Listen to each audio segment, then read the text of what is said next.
morning, everyone. I'm Miss D. I'm actually the owner of D Cafe and Catering. We embrace soul food in a little healthier way. We've been in Atlanta actually catering since 2009.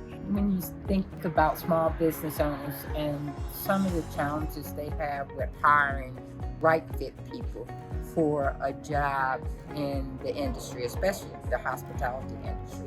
It's a huge challenge as a small business owner. It was a challenge at one point, and now it's a bigger challenge because of the pandemic. So far as my relationship with Juvo, it's been a really good experience. The last 2 employees we've just had has come from Juvo, which is great. So that's a community fit for us to continue to look for employees through that avenue. What makes them different is that hands-on touch, and that's what you get from them. Is they'll pick up the phone personally and call me and say, "Ms. D, somebody's looking for you," And then I think that personal touch makes a difference.